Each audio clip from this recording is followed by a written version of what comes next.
Good morning students. ધોરણ 7 English.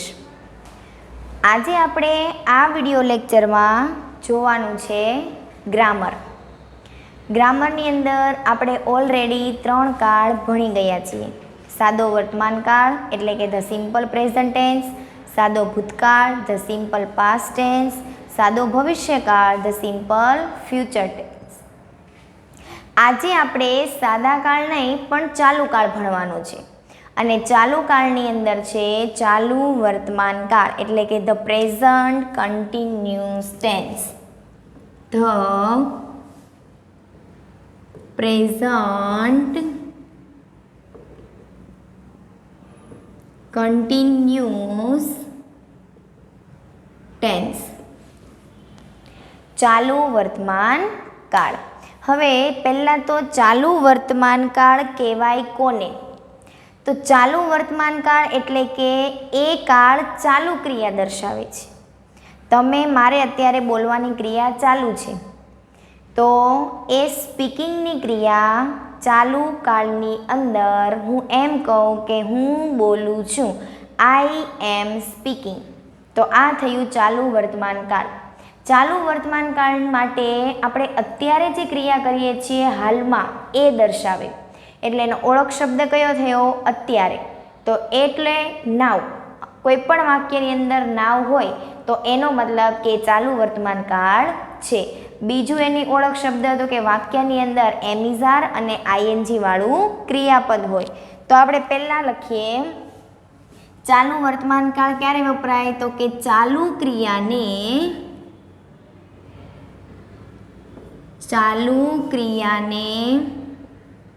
દર્શાવવા માટે ચાલુ વર્તમાન કાળ લખાય. હવે વર્તમાન કાળ ચાલુ વર્તમાન કાળ વપરાય પણ એને માટે આપણે એની વાક્ય રચના શીખીએ. તો હવે આપણે લખીએ છીએ વાક્ય રચના. તો વાક્ય રચનામાં તો પહેલાં આવે છે કર્તા. કર્તા પછી આમાં આવશે એમ, ઇઝ, આર, પછી કર્મ આઈએનજી ક્રિયાપદ એટલે કે આને કહેવામાં આવે છે V4, પછી કર્મ અને અન્ય શબ્દ. તમને ખબર છે આપણું V1 એટલે કે વર્બ 1 એટલે થશે ક્રિયાપદના મૂળ રૂપ. તો અહીંયા મેં લખેલું છે V4, એનો મતલબ ક્રિયાપદનું આઈએનજી રૂપ. હવે V1 એટલે ક્રિયાપદનું મૂળ રૂપ, V2 એટલે ક્રિયાપદનું ભૂતકાળનું રૂપ, V3 એટલે ક્રિયાપદનું ભૂતકૃદંત જે હજુ આપણે શીખ્યા નથી એને શીખવાનું છે, અને V4 એટલે ક્રિયાપદનું આઈએનજી રૂપ. ચાલો એના પછી હવે આપણે વાક્ય રચનાની અંદર ક્રિયાપદ વિશે ખબર પડી ગઈ કે શું લગાવવાનું? આઈએનજી. પણ એ ક્યારે લગાવવાનું એ નિયમોમાં સમજશું. હવે એમ, ઇઝ, આર. તો એમ, ઇઝ, આર ક્યારે આવે? તો હું અહીંયા કર્તા લખું છું. હવે વાક્યની અંદર કર્તામાં કોઈ પણ છોકરાનું નામ હોય તો એનું સર્વનામ હી, છોકરીના નામ માટે શી, વસ્તુ પક્ષી કે પ્રાણી માટે ઇટ. એના પછી આવે છે આઈ. આ 3 છે ત્રીજો પુરુષ એક વચન. આ છે આઈ પ્રથમ પુરુષ એક વચન. એના પછી છે વી, યુ અને ધે.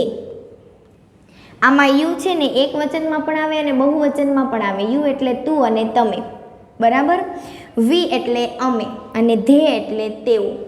તો આ છે ત્રીજો પુરુષ બહુવચન. તો હવે હી, શી, ઇટ સર્વનામ હોય તો એની સાથે વાક્યમાં આવે ઇઝ. આઈ સાથે આવશે એમ અને એમ, ઇઝ, આર વી, યુ અને ધે સાથે આવશે આર. તો આ 3 ટુ બીના ક્રિયાપદ સમજાઈ ગયા. હવે આપણે જોઈએ છે નિયમો કે આઈએનજી ક્યારે લગાવવામાં આવે. પહેલો નિયમ, કોઈ પણ ક્રિયાપદ હોય અને ચાલુ વર્તમાન કાળની ખાલી જગ્યા હોય તો ફક્ત તમારે શું લગાવવાનું? આઈએનજી. પણ એના માટે 4 નિયમો છે. પહેલો નિયમ, ક્રિયાપદના અંતે ઈ હોય તો તે કાઢીને આઈએનજી લગાવવું. હવે હું એક એક્ઝામ્પલ લખું છું. માની લો કે એક ક્રિયાપદ છે કમ એટલે આવવું, તો વાક્યની છેલ્લે શું છે? શબ્દમાં છેલ્લે શું છે? ઈ. તો આ ક્રિયાપદમાંથી ઈને કાઢી નાખવાનું અને પછી શું લગાવવાનું? આઈએનજી. તો એટલે આ કયું ક્રિયાપદ થઈ ગયું? V4, ચાલુ વર્તમાન કાળનું. સમજાયું? એવી રીતે કોઈ પણ શબ્દમાં ઈ હોય ક્રિયાપદમાં તો એ કાઢીને શું લગાવવાનું? આઈએનજી. બીજો નિયમ છે ક્રિયાપદના અંતે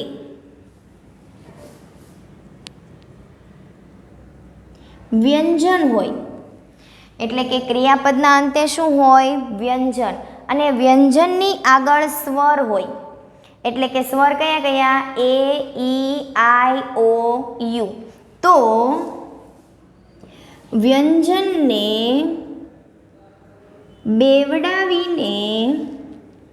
બેવડાવીને એટલે કે ડબલ કરીને આઈએનજી લખવું. હવે આપણે એક એક્ઝામ્પલ લઈએ. એક્ઝામ્પલની અંદર માની લો કે સીટ, SIT. તો અહીંયા જો છેલ્લે ટી છે વ્યંજન, એની આગળ આઈ પણ કેવું છે? સ્વર. એટલે કે શું કરવાનું? આ ટીને બેવડાવવાનું અને પછી લખવાનું આઈએનજી. એટલે આપણું ક્રિયાપદ કયું થાય? સિટિંગ. બરાબર? એના પછીનો ત્રીજો નિયમ, ક્રિયાપદના અંતે વ્યંજન હોય અને એની આગળ બે સ્વર હોય. એટલે કે બે સ્વર પ્લસ વ્યંજન. ક્રિયાપદના અંતે શું હોય? વ્યંજન. એની આગળ બે સ્વર હોય તો ફક્ત આઈએનજી લગાવવું. કઈ રીતે? તો ક્રિયાપદ આપણે લખીએ એક રીડ. રીડનો મતલબ થશે વાંચવું. હવે રીડમાં છેલ્લે ડી વ્યંજન છે, એની આગળ એ અને ઈ બંને કેવા છે? સ્વર. તો આનું ક્રિયાપદ થશે ચાલુ વર્તમાન કાળ માટે રીડિંગ. એના પછીનો ચોથો નિયમ, ક્રિયાપદના અંતે વાય હોય અને એની આગળ સ્વર હોય અથવા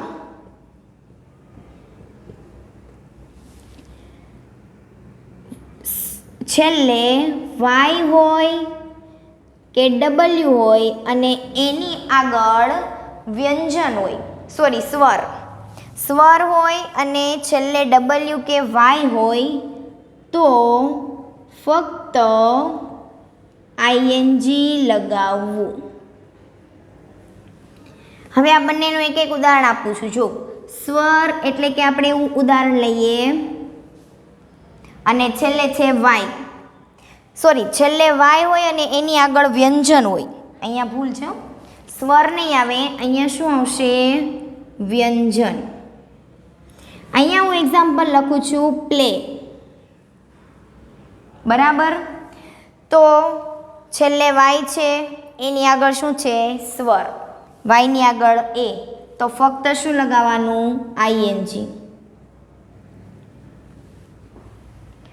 એના પછી બીજું એક ઉદાહરણ લઈએ જેમાં આપણે આગળ વ્યંજન રાખીએ. તો ફ્લાય. આમાં છેલ્લે વાય છે, આગળ છે વ્યંજન, એટલે આ આવ્યું તો પણ ફક્ત શું લગાવવાનું? આઈએનજી.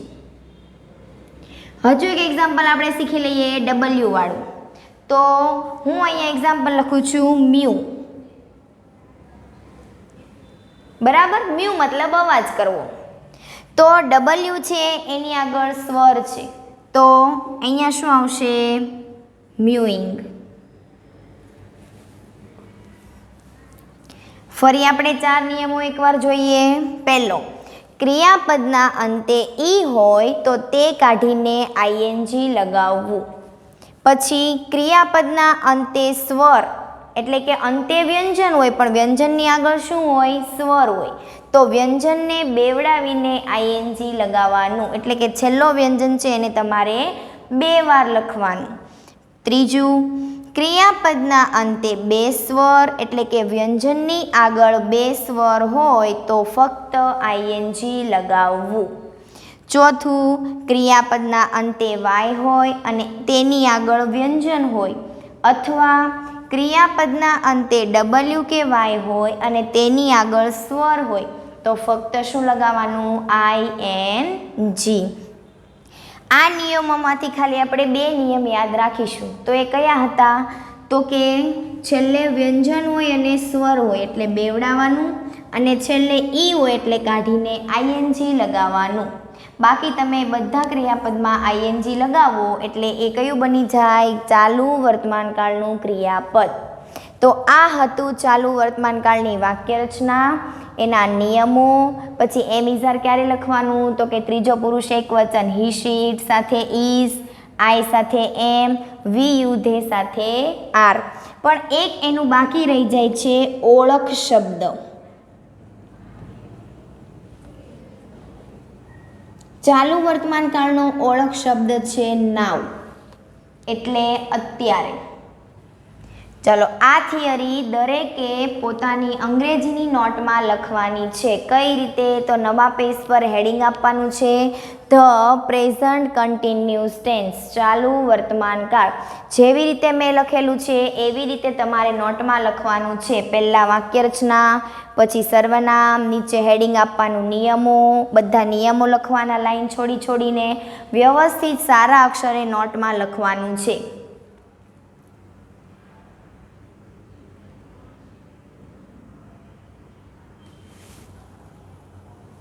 ચાલો આગળ જોઈએ.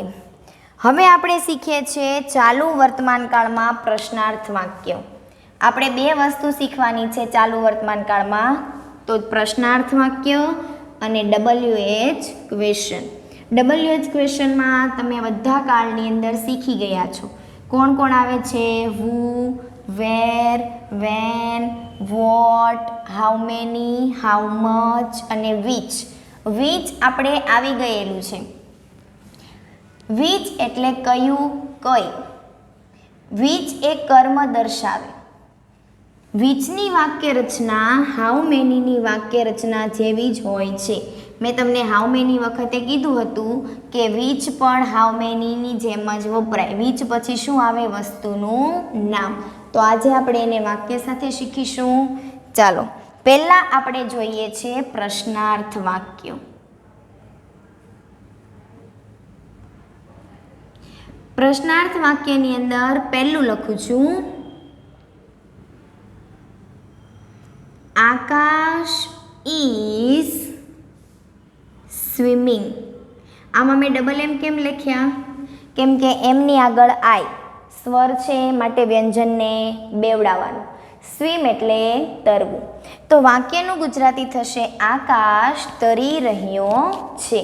હવે પ્રશ્નાર્થ વાક્ય બનાવવા માટે આપણે બધા કાળમાં કરીએ છીએ એ જ પ્રમાણે આ કાળમાં પણ કરવાનું છે. કઈ રીતે? તો કે જે ટુ બીનું ક્રિયાપદ છે એને આગળ લેવાનું છે અને કર્તા છે એને પાછળ લેવાનું છે.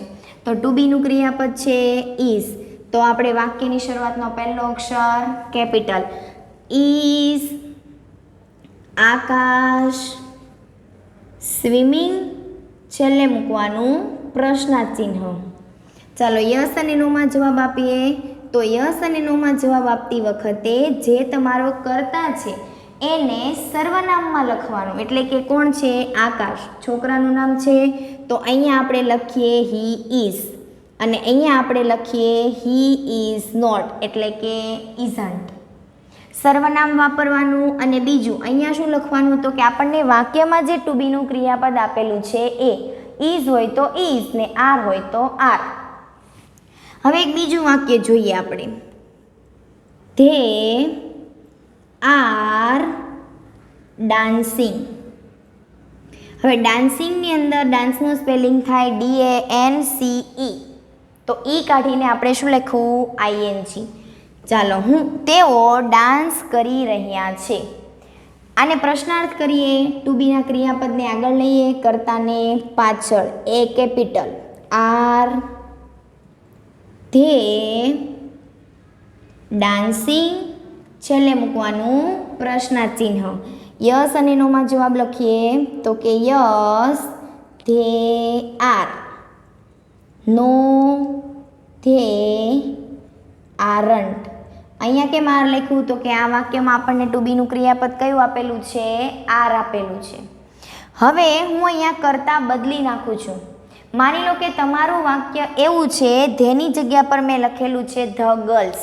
હવે હું બોલું એ સાંભળવાનું છે. મેં એવું વાક્ય લખેલું છે કે the girls are dancing. Girls એટલે છોકરીઓ. એનું પ્રશ્નાર્થ કરીએ તો આરને આગળ લઈએ આપણે, તો પ્રશ્નાર્થ કેવી રીતે લખાય? આર ધ ગર્લ્સ ડાન્સિંગ, છેલ્લે પ્રશ્નાર્થ ચિહ્ન. પણ ધ ગર્લ્સ એ એક કરતાં વધારે છે, એટલે કે બહુવચન છે. તો યસ અને નોમાં જ્યારે લખીએ આપણે જવાબ, ત્યારે કર્તામાં આપણે શું વાપરવાનું છે? સર્વનામ. તો છોકરીઓ બહુવચન માટે સર્વનામ શું વપરાશે? ધે. તો એ વાક્યનો યસ અને નો કેવી રીતે આવે? They are, no they aren't. સમજાણું? કરતા અહીંયા એક કરતાં વધારે હોય એટલે યસ નોમાં સર્વનામ શું વાપરવાનું? ધે વાપરવાનું. આ હતા પ્રશ્નાર્થ વાક્ય. એટલે કે ચાલુ વર્તમાન કાળમાં પ્રશ્નાર્થ વાક્ય બનાવવા હોય તો આ રીતે બને. એના પછી હવે આપણે જોઈએ છે WH ક્વેશ્ચન. ચાલો WH ક્વેશ્ચનમાં ફરી આપણે આ કાળમાં યાદ કરીએ. પહેલાં વુ, પછી what, where, when, how many, how much અને વિચ. બરાબર. અહીંયા હું તમને ટૂંકમાં બધી વાક્ય રચના સમજાવી દઉં છું, પછી આપણે એના વાક્ય જોઈએ. ચાલો, વુ એટલે વ્યક્તિ. વ્યક્તિના સ્થાન પર વુ લખાય, વસ્તુના સ્થાન પર વોટ, જગ્યા માટે વેર, સમય માટે વેન, સંખ્યા દર્શાવતા શબ્દ માટે હાઉ મેની, જથ્થો દર્શાવવા માટે હાઉ મચ અને વિચ એટલે કયું, એ બતાવે છે કર્મ. બરાબર. આ આપણે WH જોયું. હવે પહેલાં તો વુની વાક્ય રચના કેવી છે? તો કે વ્યક્તિના સ્થાન પર શું લખવાનું? વુ. બાકી વાક્ય જેમ છે તેમ જ. વોટ, વેર અને વેન, આ ત્રણની વાક્ય રચના અહીંયા લખું છું. વોટ, વેર અને વેન. બરાબર. ચાલો, પહેલાં તો વાક્યમાં એ લખીશું. હવે આપણે સાદા વર્તમાન કાળમાં શું લખતા હતા? તો કે વોટ, વેર, વેન, WH પછી ડુ કે ડઝ. સાદા ભૂતકાળમાં લખતા હતા ડીડ. સાદા ભવિષ્યકાળમાં લખતા હતા વિલ. તો ચાલુ વર્તમાન કાળમાં આપણે લખવાનું છે ઇઝ, આર કે એમ. ટૂંકમાં વાક્યમાં જે એક ટુ બીનું ક્રિયાપદ આપેલું હોય તે લખવાનું WH પછી આપણી જેમ છે તે જ વાક્ય રચના. કર્તા, ક્રિયાપદ, બાકી રહેલું વાક્ય, છેલ્લે મૂકવાનું પ્રશ્નાર્થ ચિહ્ન. એના પછી આપણે જોઈએ હાઉ મચ અને હાઉ મેનીની. તો હાઉ મચ અને હાઉ મેનીની વાક્ય રચના બધા કાળની એક જ સરખી છે. હાઉ મેની અને હાઉ મચ પછી વસ્તુનું નામ. એના પછી આપણે જ્યાં ડુ, ડઝ, ડીડ અને વિલ વાપરતા હતા ત્યાં WHમાં ચાલુ વર્તમાન કાળમાં શું વાપરવાનું? એમ, ઇઝ, આર, જે તમને વાક્યમાં આપેલું હોય તે. એના પછી કર્તા, ક્રિયાપદ. તો વિચની વાક્ય રચના પણ સેમ એવી છે, એટલે કે વિચ અને હાઉ મેનીની સરખી થશે. વિચ અને હાઉ મેની. એના પછી શું આવશે? વસ્તુનું નામ. એના પછી એમ, ઇઝ, આર. એના પછી કર્તા, ક્રિયાપદ, બાકી રહેલું વાક્ય, છેલ્લે મૂકવાનું પ્રશ્નાર્થ ચિહ્ન. તો આ વાક્ય રચના હતી WH ક્વેશ્ચન. એટલે તમારે આ વાક્ય રચના પણ લખી નાખવાની છે. તો આ થિયરી પણ લખી નાખવાની નોટમાં.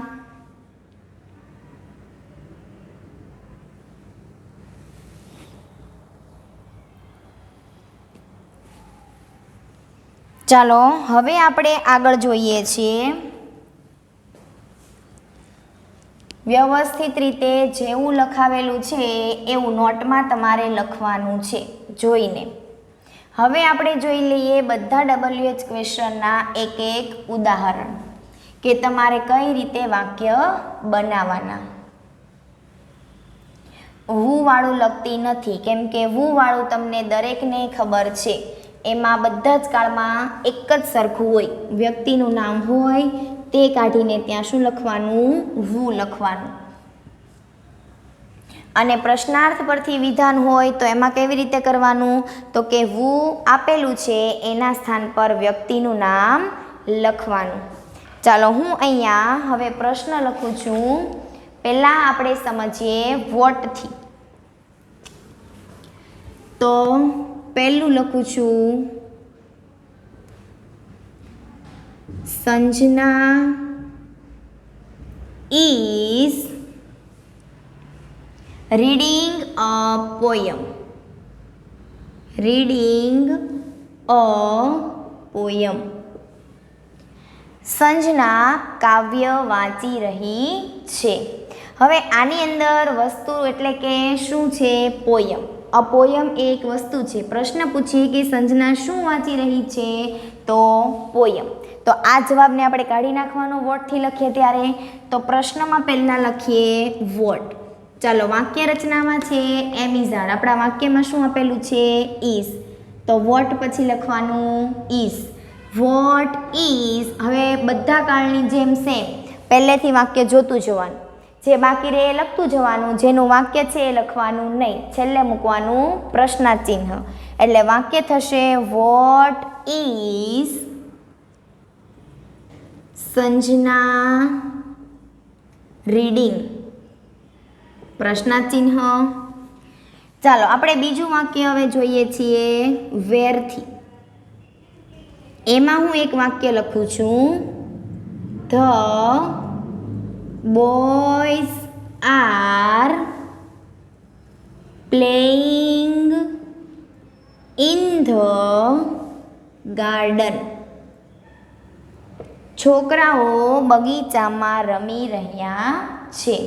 તો આની અંદર જગ્યા દર્શાવતો શબ્દ કયો છે? In the garden. એટલે નીકળી જશે. તો વેરથી પ્રશ્ન લખીએ. વેર પછી ટુ બીનું ક્રિયાપદ કયું છે વાક્યમાં? આર. કરતા ધ બોયઝ પ્લેઇંગ, છેલ્લે મૂકવાનું પ્રશ્નાર્થ ચિહ્ન. એના પછી આપણે જોઈએ વેનથી. તો વેન વાળું એક વાક્ય લખું છું father is coming home at 6 o'clock. મેં અહીંયા એક્ઝામ્પલમાં એક વાક્ય લખેલું છે કે father is coming home at 6 o'clock. Father મારા પિતા એ 6 વાગ્યે ઘરે આવ્યા છે. તો એટ 6 o'clock એ શું બતાવે છે? સમય. તો વેન વડે આપણે જ્યારે પ્રશ્ન બનાવીએ ત્યારે વેન પછી મૂકવાનું વાક્યનું ટુ બીનું ક્રિયાપદ કયું છે? ઇઝ. કરતા છે ફાધર. ચાલો પહેલેથી હવે લખો કમિંગ હોમ. સમય લખવાનો નહીં, છેલ્લે મૂકવાનું પ્રશ્નાર્થ ચિહ્ન. એના પછી હવે આપણે જોઈ લઈએ વિચ વાળું. હાઉ મેની અને હાઉ મચ એ બે વાક્ય આપણે જ્યારે ડાયરેક્ટ વાક્ય લખીશું ગ્રામરમાં ત્યારે હું શીખવાડીશ, કેમ કે એ બંનેમાં બધા કાળની અંદર વાક્ય રચના સેમ છે. બરાબર? એટલે હવે આપણે જોઈ લઈએ વિચથી. તો હું અહીંયા એક એક્ઝામ્પલ લખું છું. Pooja is reading a Gujarati book. હવે મારે આને એવો પ્રશ્ન બનાવવો છે કે પૂજા એ ગુજરાતી બુક વાંચી રહી છે. પ્રશ્ન હું એમ પૂછું કે પૂજા કઈ ચોપડી કઈ બુક વાંચી રહી છે? તો જવાબમાં શું આવે? ગુજરાતી. કઈ બુક વાંચી રહી છે? તો કઈ માટે આપણે શું લેવાનું? વિચ. તો આપણે વિચથી પ્રશ્ન બનાવીએ. તો હું લખું છું વિચ ચાલો, વસ્તુનું નામ કોણ છે? બુક. તો which પછી લખવાનું વસ્તુનું નામ. Book is Pooja reading. છેલ્લે પ્રશ્નાર્થ ચિહ્ન. ફરી એકવાર આપણે વીચ વાળું જોઈ લઈએ. વીચની વાક્ય રચના સેમ કોના જેવી છે? હાઉ મેની જેવી. મેં વાક્ય લખેલું છે કે Pooja is reading a Gujarati book. Pooja Gujarati book વાંચી રહી છે. હવે પ્રશ્ન હું એમ પૂછું કે પૂજા કઈ બુક વાંચી રહી છે? તો કે વિચ. કઈ માટે વિચ આવશે? પહેલાં વિચ લખવાનું. કઈ બુક વસ્તુ કઈ છે? ચોપડી, એટલે એનું નામ લખવાનું વિચ બુક. પછી ઇઝ પૂજા રીડિંગ. છેલ્લે મૂકવાનું પ્રશ્નાર્થ ચિહ્ન. આ આપણે દરેકે દરેકના એક એક્ઝામ્પલ જોયા. વોટ, વેર, વેન અને વિચ. વોટ, વેર, વેન અને વિચ.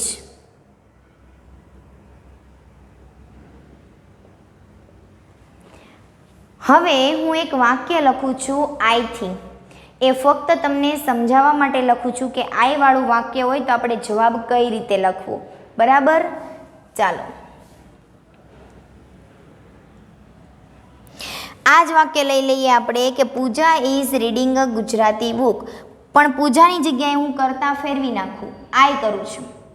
તો એ અહીંયા ફરીવાર તમને શીખવાડું છું. જો, I am reading a Gujarati book. ખાલી વિધાન વાક્ય છે. આનું ગુજરાતી એવું થાય કે હું ગુજરાતી ચોપડી વાંચી રહી છું. હવે મને સામેવાળો વ્યક્તિ કોઈ પ્રશ્ન પૂછે તો એ મને પ્રશ્ન કઈ રીતે પૂછે કે તમે કઈ ચોપડી વાંચી રહ્યા છો? તો કરતા અહીંયા હું હતું વિધાન વાક્યમાં. પ્રશ્નાર્થમાં કરતા કયો આવ્યો? તમે. કેમ કે એ મને સામે પ્રશ્ન પૂછે છે. તો પહેલી વાર તો એ કે કરતા બદલાઈ જશે. તો આઈનું શું થઈ જશે? યુ. આઈ એટલે હું અને યુ એટલે તમે. હવે કરતા જેવી રીતે બદલાય છે તો કરતા સાથેનું ટુ બીનું ક્રિયાપદ પણ શું થશે? બદલાઈ જશે. હવે મારે આને વિચથી નહીં પણ આપણે વોટથી પ્રશ્ન બનાવીએ. હું એવું કહું કે હું ગુજરાતી ચોપડી વાંચી રહી છું. પ્રશ્ન સામે મને એવો પૂછે છે કે તમે શું વાંચી રહ્યા છો? તો આખું નીકળી જાય ગુજરાતી બુક. પણ હું વિચથી પ્રશ્ન બનાવવો હોય તો મને એવો પ્રશ્ન પૂછવામાં આવે કે તમે કઈ ચોપડી વાંચી રહ્યા છો? તો એમાં ફક્ત શું નીકળે? ગુજરાતી. બે વાક્યનો અર્થ સમજાય છે? વોટથી પણ બને અનેવુથી પણ બને, પણ વોટથી બને એટલે આખો શબ્દ નીકળે ગુજરાતી ચોપડી. તો એ મને એવું જ પૂછે કે તમે શું વાંચી રહ્યા છો? સમજાય છે? તો આ આપણે વોટથી બનાવીએ. ચાલો, વોટ. હવે એ મને પ્રશ્ન પૂછે છે એટલે પહેલાં તો કરતા બદલાઈ ગયો, યુ થઈ ગયું. હવે યુની સાથે ટુ બીનું ક્રિયાપદ કયું આવે? આર. તો અહીંયા વોટ પછી શું લખાય? Are. What are you reading? પ્રશ્નાર્થ થાય કે વોટ આર યુ રીડિંગ? તમે શું વાંચી રહ્યા છો? જવાબ આપે એ મને પ્રશ્ન પૂછે છે કે વોટ આર યુ રીડિંગ? તમે શું વાંચી રહ્યા છો? હું જવાબ આપું કે I am reading a Gujarati book. હું ગુજરાતી ચોપડી વાંચી રહી છું. બરાબર? તો જે વાક્યની અંદર કરતા આઈ હોય તો આપણે પહેલાં વિચારવાનું કે એનું ગુજરાતી થાય છે અને પ્રશ્ન પૂછે ત્યારે એના જવાબમાં કરતા ફરી જાય છે. અથવા પ્રશ્ન તમને એવો હોય કે વોટ આર યુ ડુઈંગ? તમને કાઉન્સમાં અહીંયા આપેલું હોય ગુજરાતી બુક. આપણે એવું પણ શીખવાનું છે કે આ પ્રશ્નાર્થ પરથી વિધાન લખવાનું. તો એના જવાબમાં પાછું યુનું શું થઈ જાય? આઈ. કેમ કે આપણે જવાબ લખીએ છીએ ને તો એવું થઈ જાય કે હું ચોપડી વાંચી રહી છું. સમજાઈ ગયું? આ હતું આપણું ચાલુ વર્તમાનકાળની થિયરી. જે એટલું લખવાનું છે ફરીવાર લખી નાખશે.